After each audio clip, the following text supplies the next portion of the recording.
My name's Charlie. I'm 29. And this year, I'm richer than the rest of my family combined. Not that they'd know that or care. To them, I'm the kid who left for Vermont with something in tech, who never called on holidays and forgot birthdays. But truth is, I remember everything. Every quiet insult. Every skipped stocking. Every time they made me feel like furniture that didn't match the room. I don't forget. I log and store. The snow started falling just after 9. Slenting, fast. Burlington streets were already slushed over, headlights cutting shadows through the white. I stepped out of the car, pulse still pounding from the back-to-back investor pitch.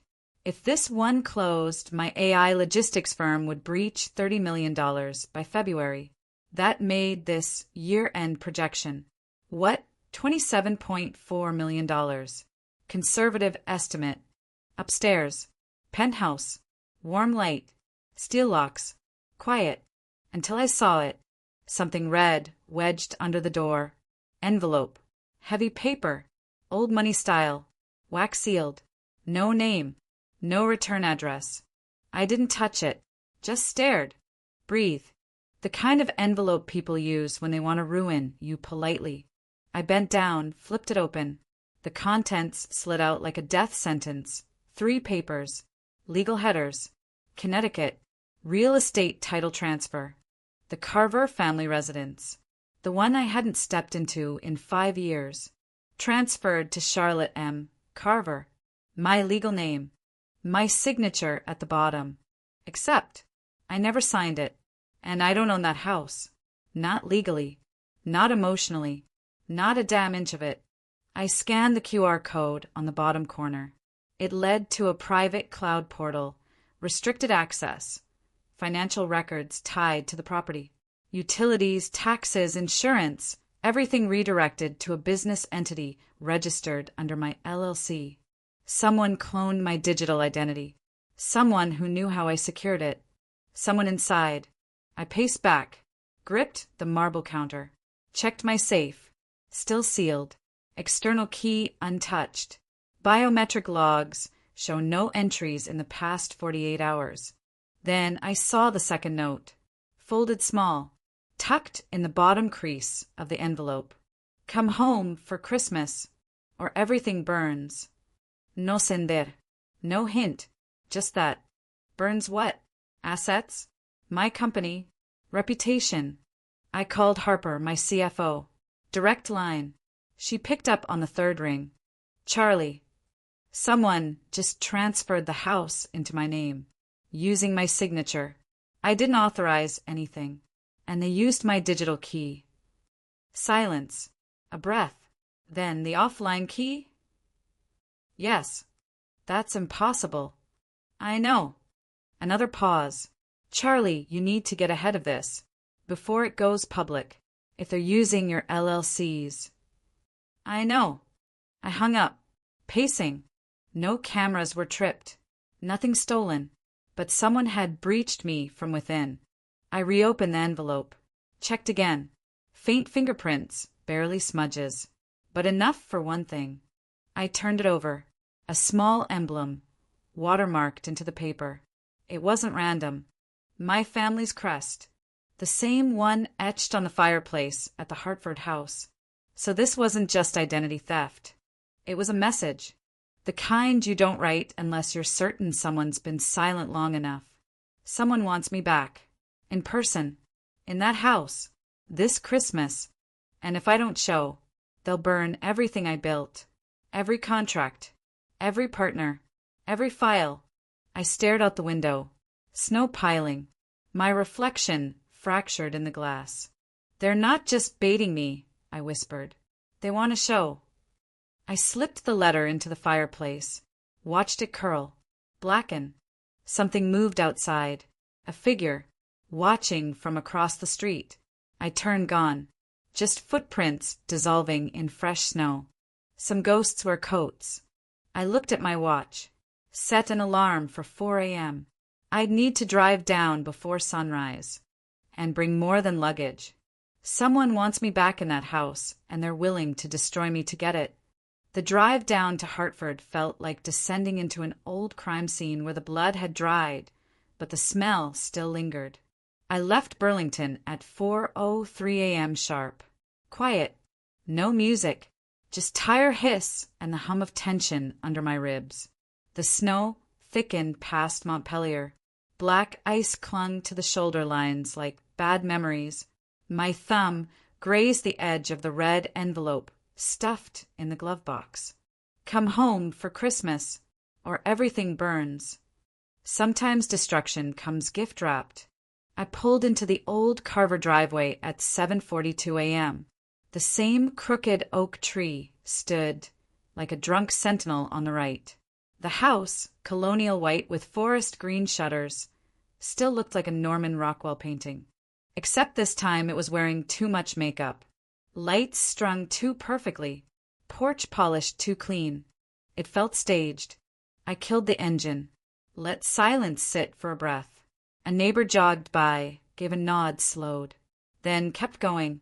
I watched him disappear behind hedges. Then the front door opened. "Charlie." Evelyn sang from the threshold, arms wide. "You made it." I walked slow. No hug. I could smell the forced cinnamon from 10 feet away. Inside it was too warm. Too bright. Too perfect. There's a difference between cozy and claustrophobic. This was the latter, painted in holiday cheer. The foyer hadn't changed. Same chandelier. Same portrait of Rhea in her Yale cap. Still no photos of me. Dad stepped into the hall. Eyes tired. Voice flatter than I remembered. "Hey, sweetheart. Long time." 5 years, I said. Not exactly a minute. He gave a shrug that meant nothing. Rhea appeared at the top of the staircase. Long robe. Coffee in hand. Her blonde hair glowed like a shampoo commercial. The queen had arrived. "Look who came crawling back," she smirked. I smiled, happy to disappoint. She sipped her coffee without blinking. I watched her eyes track me like a target. No hug, no welcome. I scanned the walls. One camera. New. Subtle. Motion activated. Not the kind Mom and Dad would have installed. Kitchen. Warm. Turkey already thawing in the sink. Cinnamon rolls cooling. But something was off. A faint beeping in the background. Fridge? No. Alarm system. Dad leaned in. "We thought it'd be a good idea," he said softly, "to move the house under your name. You know, simplify the inheritance, streamline taxes. Don't lie." He blinked. "What?" "You forged my signature, transferred the deed, and rerouted financials through one of my LLCs. Don't insult me with a tax excuse." Rhea laughed from behind me. "You always were paranoid." "Paranoia is just pattern recognition you haven't caught up to yet." Evelyn appeared with a tray of coffee. No one touched it. I noticed the fireplace was cold, ashes still fresh. Something had been burned recently. Paper, maybe photos. "Where's the safe?" I asked. "What safe?" Dad said, too quickly, "Don't be cute." The study door was half open. I walked in. New paint smell. Desk cleaned. But a corner of the rug didn't sit flat. I pulled it back. Fresh drill marks on the floorboards. A new safe. Installed last week. Not subtle. Rhea stood at the threshold. "You're not here to start drama, are you?" "I don't start it. I finish it." I opened the bookshelf. Tucked behind a row of outdated encyclopedias was a burner phone. SIM still inside. I turned it on. One message. Sent 2:47 a.m. Confirm lockdown. Charlie en route. Initiate Plan B. My fingers tightened. Someone had expected me. Someone in this house. From the window, movement. A figure in the backyard. Coat. Watching. Then gone. Cut behind the shed. My heart thudded harder. I turned to Evelyn. "Did you invite someone else?" She shook her head too fast. "Just family. And, well, Rowan." "Rowan?" "He dropped by. Said he was checking in on the neighborhood. You remember Detective Keats. Rhea smirked. He always had a thing for nosy little sisters. I froze. Rowan Keats. No badge. No jurisdiction. No right to access my files. But somehow, he knew I was coming. The front door opened. Heavy steps. Leather soles. A voice smooth but sharp. "Charlie Carver," he called. "We need to talk." He walked into the living room, coat still buttoned, glancing around like he already owned the place. I stepped into his view. "I've got nothing to say." "Then just listen," he said. "You've been compromised. Badly.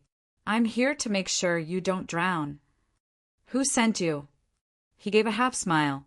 "Let's just say, mutual concern." His eyes darted. Not to me. To the hallway.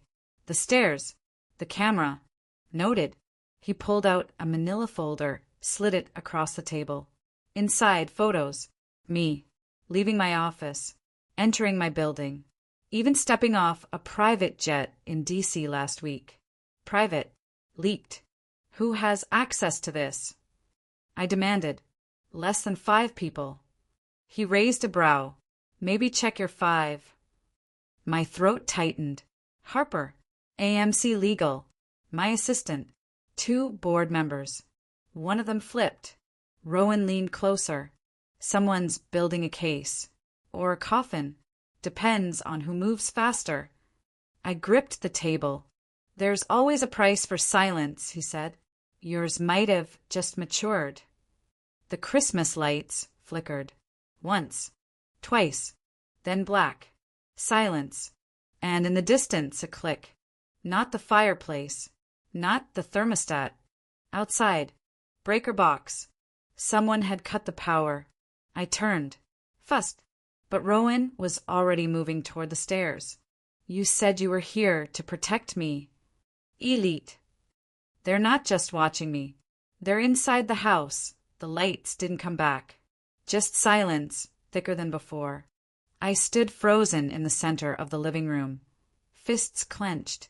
Rowan was halfway up the staircase, coat billowing as if this was some noir drama he'd written himself. "You're not walking away," I called after him. He didn't stop, but he did speak. "Truth burns more than fire. Don't follow me unless you're ready to see it." Then he vanished into the shadows. Cut scene. I sprinted for the breaker panel. Basement. Barefoot. Cold biting through the floorboards. Someone had wedged the main lever halfway between on and off. Not down. Not up. Stuck. Intentional. They wanted tension. Wanted me unbalanced. Watching myself unravel in the dark. I slammed it back into place. Lights flickered to life. Upstairs, a thud. I bolted up. The guest bedroom door was swinging. Inside, nothing. Just an open suitcase half-packed. A scarf tossed across the bed. Someone had been here recently. A phone buzzed from under the blanket. Burner. No number. No ID. I picked it up. One message. "Check your father's shelf. 3rd row. Red spine. Back panel." I froze. Cut to reaction. The study. Back down. Hallway light buzzing like a warning. I reached the bookshelf. 3rd row. One red book. American Dynasties. The War Behind Wealth. 2 on the nose. I pulled it. Nothing. Shook it. Hollow sound. I ran a fingernail along the spine. Caught on a slit. Peeled. A panel inside. USB drive. I didn't breathe. Slipped it into my pocket. Moved to my travel bag. Pulled out the air gap tablet I always carried. Old habits. Trust no Wi-Fi. Encrypt everything. Build your own OS. I inserted the USB. Files popped up instantly. No pasguids. Someone wanted me to see this. Folder 1, surveillance. Folder 2, financials. Folder 3, blackmail. I tapped surveillance. Video feeds, time-stamped, me at airports, hotels, private offices. High angles. Grainy. One was in my Vermont bedroom. I felt bile rise. Cut again. I moved to financials. Dozens of PDFs, wire transfers, loan agreements, all funneled through companies under my shell network. But the destinations were offshore accounts. Caymans, Panama, Singapore, all attached to a name. Project Saint, owner, Rhea Carson. I stared, hands numb. This wasn't just theft. It was architecture, blueprint betrayal. Rhea had cloned my network, routed illicit money through my name, then hid behind international proxies. She hadn't just taken my identity. She'd used it to build something bigger, dirtier, global. I tapped blackmail, audio recordings, snippets. Rhea talking to a man. I don't care if it gets traced to her, as long as it doesn't come back to me. You said she wouldn't come home. She wasn't supposed to. We planned the entire thing around her absence. Cut again. The sound of my own breath caught in the speakers. Another voice. Rowan. She's too close. If she finds the key, it's over. Rhea, then burn the key. I pulled the USB tablet off, locked it in my travel case. My head spun. I stepped into the hallway. Evelyn was standing there. In her hands, a glass of wine. 8:12 a.m. Couldn't sleep, she said. Were you ever going to tell me? I asked. She didn't flinch. About what? About your daughter stealing millions through my name. About Dad's shell accounts. About this entire house being one giant lie with fairy lights. She stared for a second too long, then sipped. I raised 2 daughters. One always wanted the spotlight. The other wanted silence. You think silence doesn't come with a price. Silence is expensive, but betrayal's cheaper when it's blood. I turned away. Couldn't look at her. From the window, I spotted movement again. Same figure, watching from the street. Jacket hood up. Motionless. Juno? No. Thicker frame. Could be Rowan. Or worse, someone neither of them. I grabbed my coat. Threw open the front door. Empty street. Just snow. Footprints melted. My pulse thundered. Back inside, I hit the stairs fast, climbed to the attic where Dad used to keep tools and secrets. Dust. Cold. The smell of rust and mothballs. I found the old steel cabinet. Locked. I pulled the handle. Yanked. Wouldn't budge. I kicked it once. It opened. Inside, a satellite phone. A notary stamp with my name. 2 passports. One with Rhea's photo, the other with mine photoshopped. And under a false bottom. Another burner. It buzzed as soon as I touched it. Incoming message. He's not a detective, and you're not the only one they're following. Beneath it, a file folder labeled Nolan, AMC Trust, Harper. I collapsed to the floor. They'd flipped her. My CFO, my clean link, my firewall. Harper. She didn't just betray me. She designed the whole system to collapse when I stepped away. Insurance. I stood, breath shallow.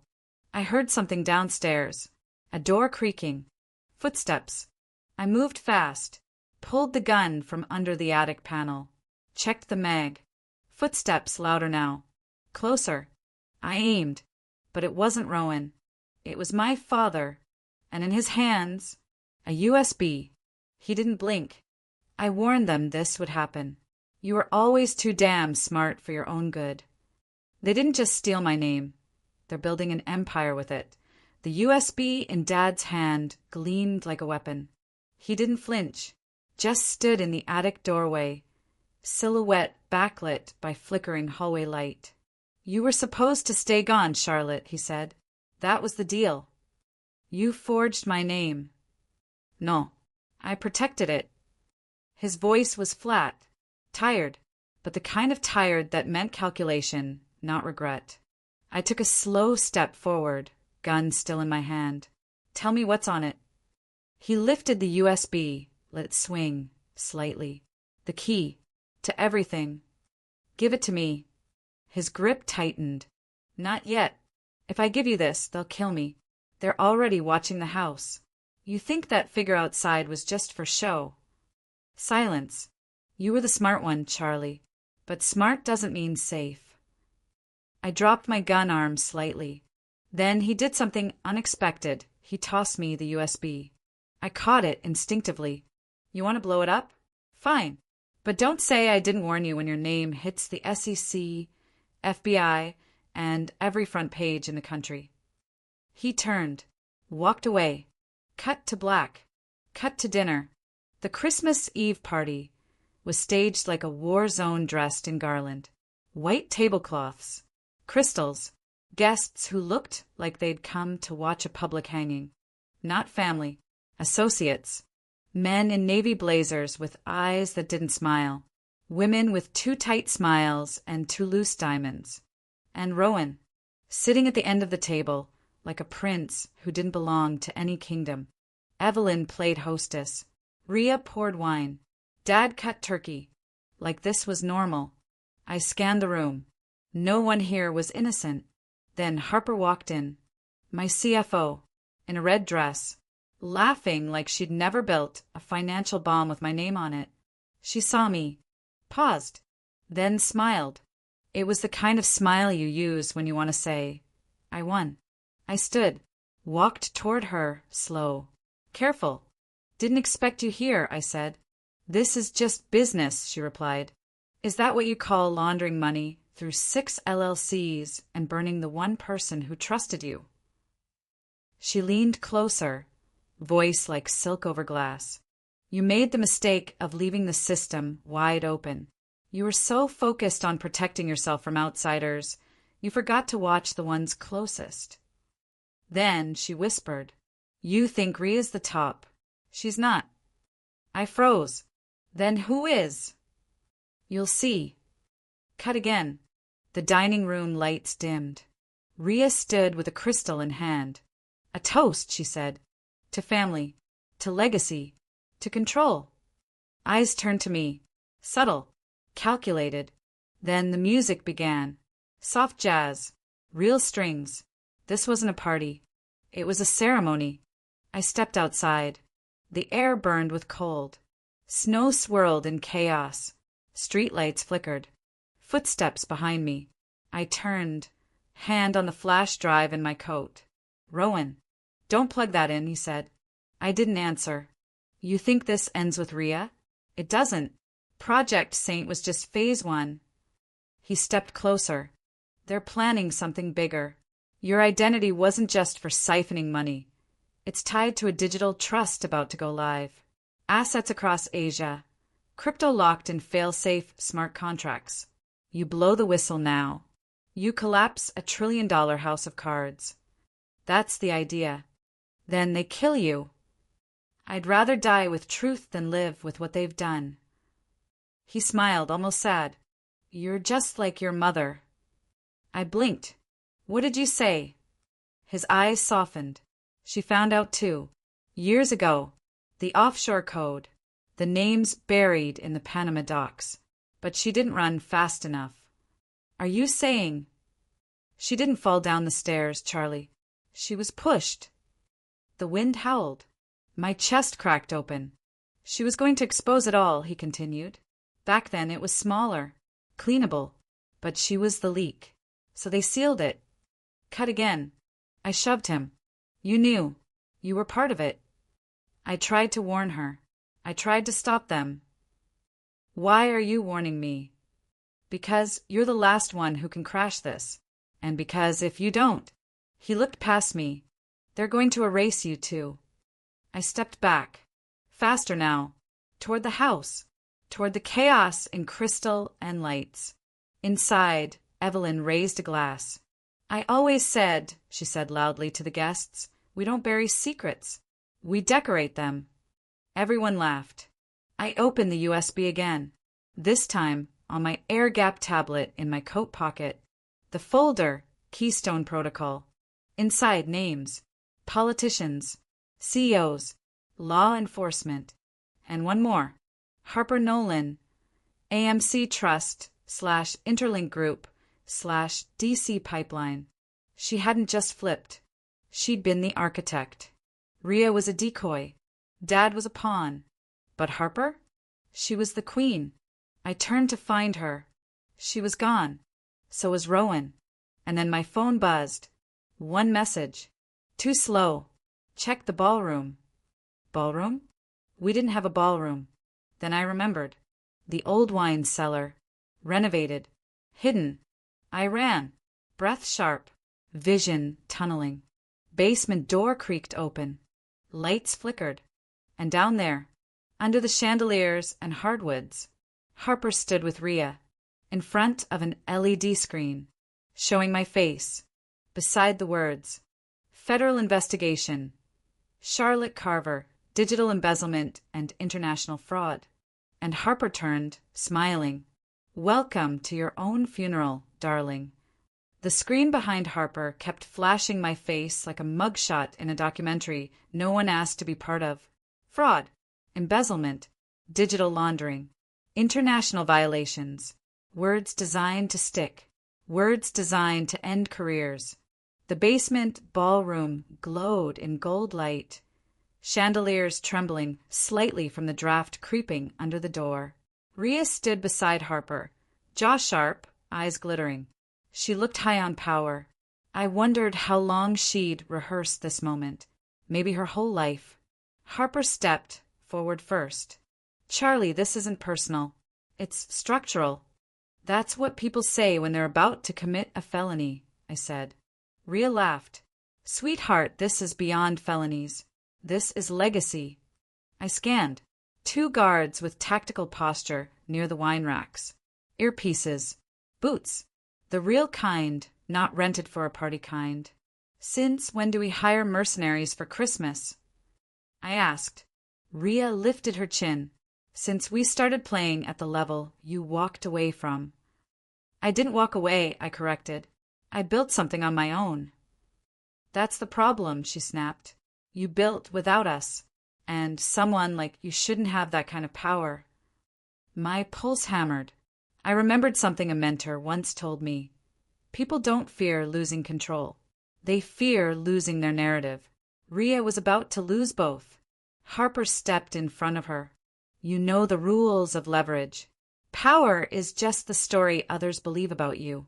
And right now we're rewriting your story. Cut scene. One of the guards moved, blocking the exit. Sit, Harper said softly, or they'll make you. I pulled in a slow breath and stayed standing. Why frame me? I asked. Why not just steal from investors, from competitors? Hell, from foreign governments. Why me? Harper's smile widened. Because your name is clean. Because your networks are airtight. Because people trust you. A pause. And because you didn't see me coming. There it was. The knife. She held a tablet, tapping through folders I recognized, my personal audit logs, my offshore partnerships, my biometric authorizations, all replicated with surgical accuracy. You cloned everything, I whispered. Took years, she replied. Your security was the best. The trick was never breaking your system. It was breaking your loyalty. Rhea's eyes flicked down, a tiny victorious smirk. Harper continued. We're about to trigger phase 3 of Keystone Protocol. Your identity signs the contracts. Your credentials push the transfers. Your digital fingerprint authorizes the final shipment flows. Shipment. My gut twisted. What shipment? Harper tilted her head. You really thought this was about money? No. Money is just the gasoline. What we're moving is the match. Cut. A sound upstairs. A muffled thud. Then another. Rowan burst through the door, breathless, gun drawn. Enough, he said. Harper, you don't get to decide how this ends. Harper stiffened. You weren't supposed to intervene yet. You weren't supposed to expose her this early. They stared each other down. My mind snapped. You're working together. Rowan's jaw tightened. I worked with her. Past tense. Because she paid you? No, he said, stepping closer. Because I thought she was trying to protect your mother's legacy. Turns out she was erasing it. My chest locked. What did she erase? Harper exhaled sharply. Rowan, don't. But he did. Your mother didn't die from a fall. She found out about Keystone, about the accounts, about the laundering. She was ready to expose everything. Harper needed her out of the way. A ringing in my ears. Heat. The room swayed. I stared at Harper, throat dry. You killed her. There was no denial, just a slow smile. She underestimated the scale. Cut. The guards moved toward Rowan. He fired one warning shot. Chaos exploded. Chandeliers rattled. Rhea screamed. One guard lunged at me, too fast. Training level fast. He slammed me into the table. Pain tore through my shoulder. I grabbed a wine bottle, smashed it across his face, glass erupting like a firework. Rowan fired again, clipped the second guard. The man dropped. Harper bolted for the side door. I sprinted after her, heart ripping through my ribs. Up the cellar stairs, into the kitchen. Smoke. The turkey burning. Or something worse. Harper ran through the hall, knocking over a menorah, sending candles rolling across the rug. Fire sparked. Fussed. Carpet catching. Drapes licking with orange. She turned back once. You won't stop this. You were never meant to. Then she slipped out the back door. I chased. Snow blasted my face. My lungs burned. Backyard. Empty. Footprints diverging in 4 directions. Deliberate. A maze. Dad staggered onto the porch. Hand pressed to his chest. Charlie, she's torching more than the house. She's torching everything tied to your name. Flames burst through the kitchen window. Glass shattered outward like red rain. Inside, alarm screamed. Evelyn stumbled through smoke, coughing violently. Rowan appeared behind me, blood on his sleeve. She's heading for the warehouse, he said. She's going to wipe the servers, crash the network, erase the last proof she built Keystone.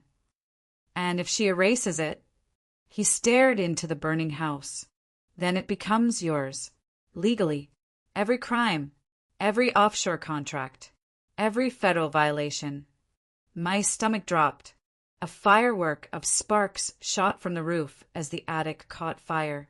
Dad grabbed the porch railing. You have to go after her. If she wipes the servers, they'll charge you with everything. Rowan tossed me his keys. Trucks running. My hand shook as I caught them. Behind me, the house roared louder, a beast devouring itself. I took one last look at the flames, swallowing the home that never loved me back. Dad whispered, "Bring her down."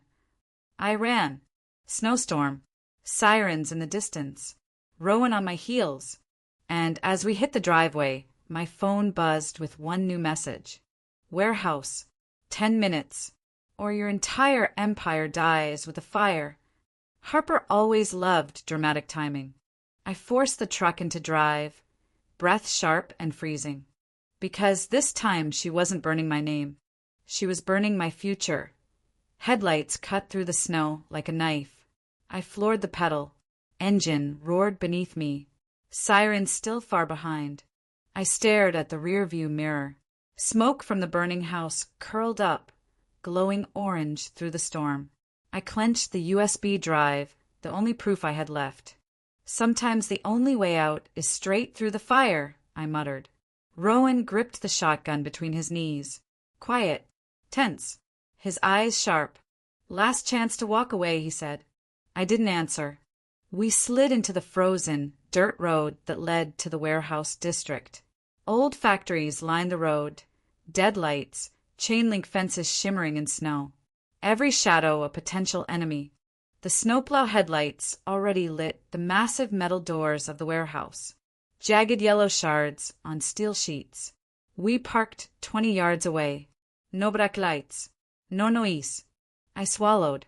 Felt the cold seep into my bones. You sure this is it? I asked. Rowan nodded. Inside. The server room. Clean. They don't expect reinforcements. I flicked on the flashlight under my coat. Beam cut through the gloom. The warehouse door groaned as Rowan kicked hard. Metal scraped. Then the door collapsed. Air hit us. Cold, stale, sharp. Inside, vast space.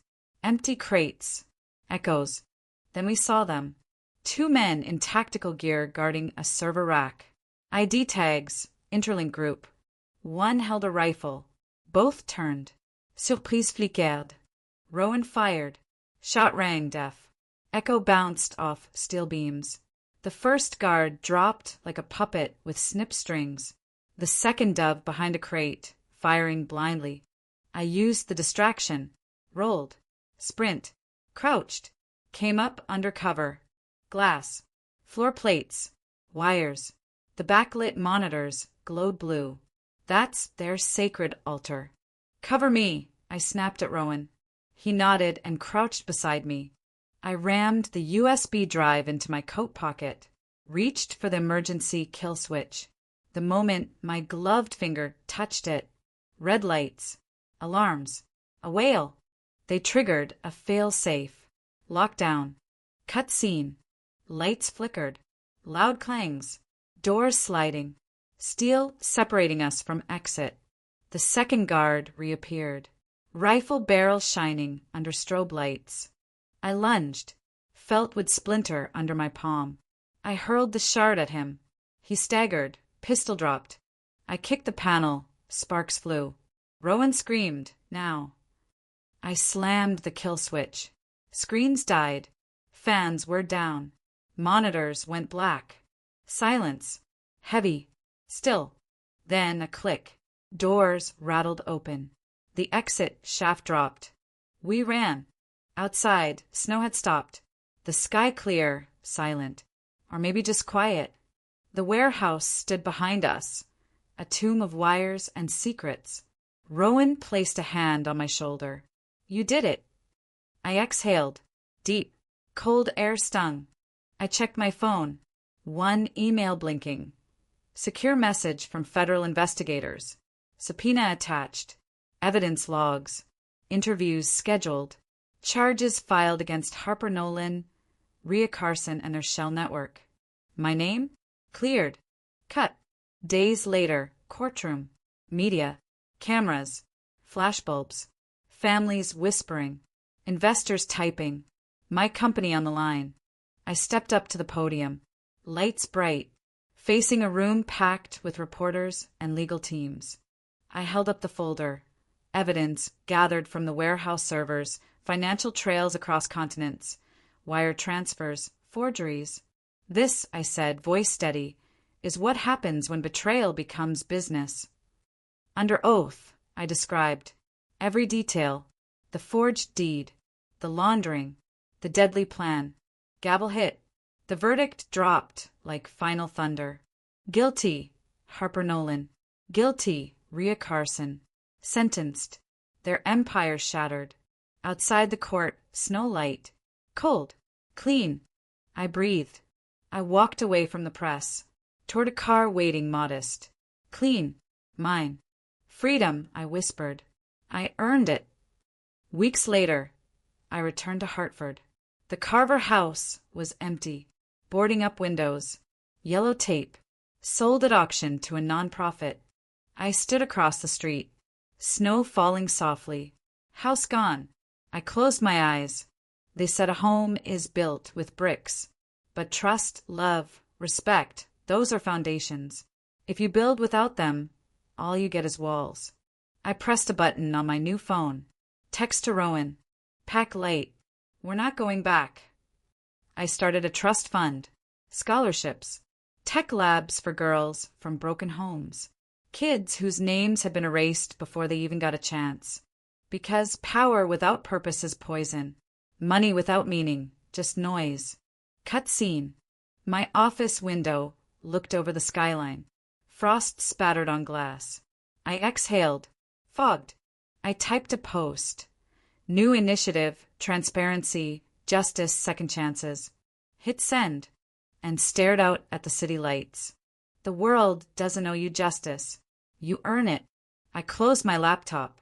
A siren wailed far below. Snow still falling. Night still dark. but I wasn't afraid anymore. They tried to bury me, but I wasn't underground. I was rooted, and I grew.